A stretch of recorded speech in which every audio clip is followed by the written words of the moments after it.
Stephanie Walters.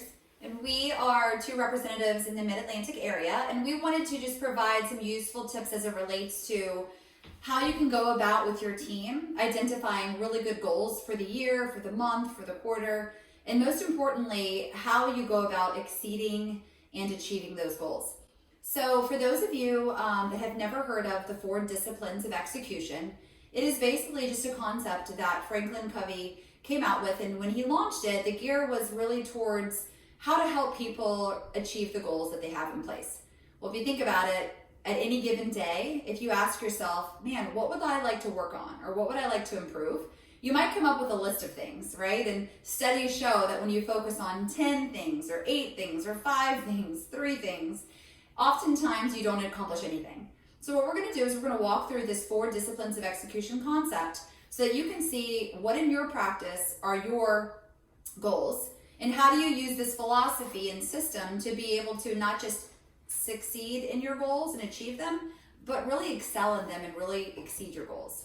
So 4 disciplines of execution start with the number 1 thing, which is identifying what your wildly important goals are, right? So wildly important goals can mean a lot of things to people, but really what they are is, out of all the things that you would like to do in your office or your practice, what is it that could be a goal that will make the most significant impact for your practice?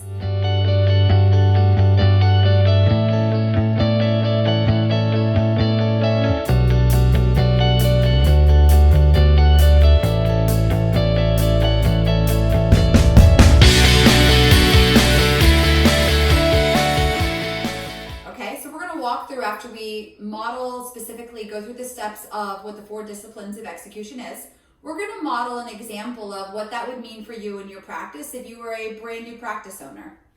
So step 2 for the 4 disciplines of execution is to act on lead measures.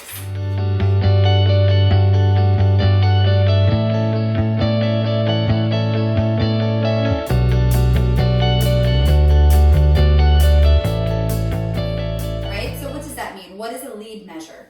Well, everybody's very familiar with lag measures. Lag measures are, let's say, if your wildly important goal was to have 25 new patients, or, well, that's about the average in North America. So let's say your wildly important goal is to get 40 new patients.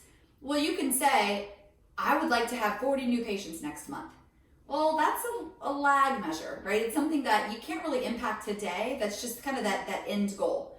A lead measure are the things that you specifically can control and your team can control that is always going to funnel up to that larger goal. So for new patients, it's a great goal to have, but how you're going to go about that is really more significant.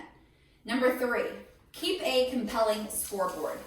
So scoreboard, cheerboard, really anything that allows you to have in one spot, be able to really know at any given time how you specifically are doing with your lead measures that are going to tie to your wildly important goals.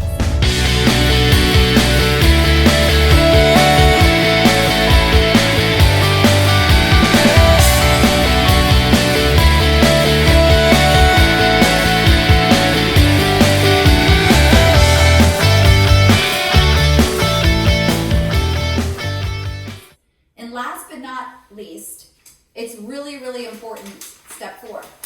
And step 4 of the 4 disciplines of execution is create a cadence of accountability. And what that means for you and your team members is you might decide, whatever your wildly important goal is, on a weekly basis, you all would be sharing out how you're tracking for those lead measures and share out what those things are and be able to set goals for the next week.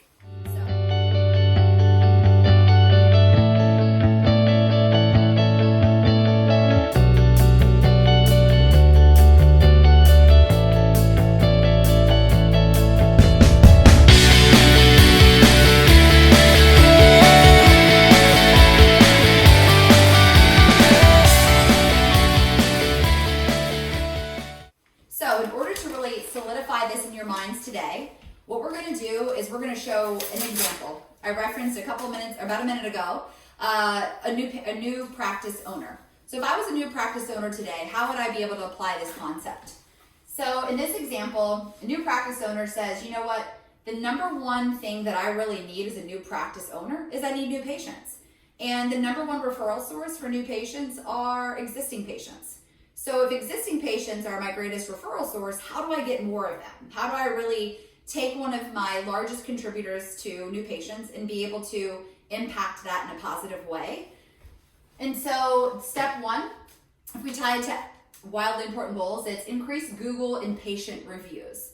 Everybody out there has received a reactive referral, meaning if I said to a friend, I need a new dentist, who do you recommend? Many people would say, you've got to go to this doctor, you've got to go to this doctor. Specifically, what I'm talking about is creating proactive referrals. So you might decide that you really want to, a wildly important goal is to increase your Google, Yelp, whatever type of patient reviews that are really important in your market. So step two, act on lead measures. Well, if I want more Google reviews, what can myself and my team do in order to be able to positively impact that? In this example, we put identify number of patients you ask to give a review, right? So if everybody's on board with wanting to be able to contribute to this wildly important goal, you could have different roles identified. So maybe your hygienist is the one, a best practice I see across North America is if I was the dentist, I would say to the patient, is there anything that we could have done today to make your experience more enjoyable here during your visit? Listen to what the patient has to say. If they say, there's nothing I can think of, it was great, then maybe that's the patient that I want to identify and say, well, I appreciate you sharing that. If something comes up, let us know. In the meantime, because we're a new practice, we're really hoping to gain additional new patients. Would you be willing to post a review on Google or Yelp or whatever mechanism?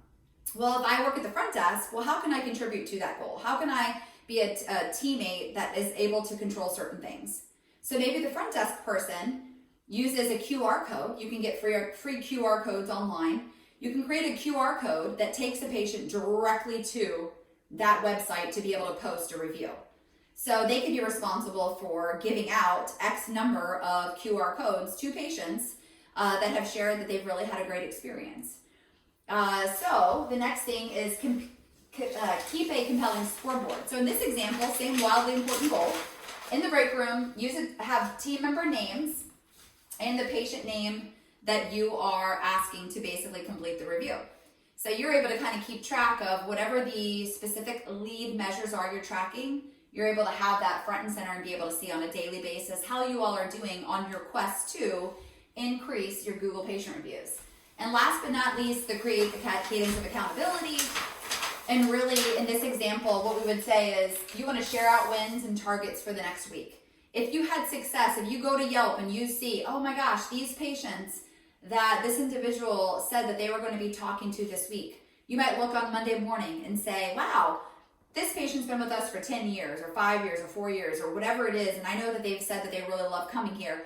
I'm going to talk to them this week about would they be willing to place a review. Whatever that looks like, you're able to share out the wins on a weekly basis. It could be daily if you have a really large practice, but at least a minimum of a weekly basis so that you can really see how on track are you to accomplishing the increase in your wildly important goals. So be thinking about that, whether it's scanning, whether it's talking about increasing your pre-appoints, whatever it is that you're trying and you're striving for in your practice, how can you use the 4 disciplines of execution to help you and your team not just achieve your goals, but really be able to exceed them. So thank you, and hopefully a little bit of this you'll be able to take and apply in the future.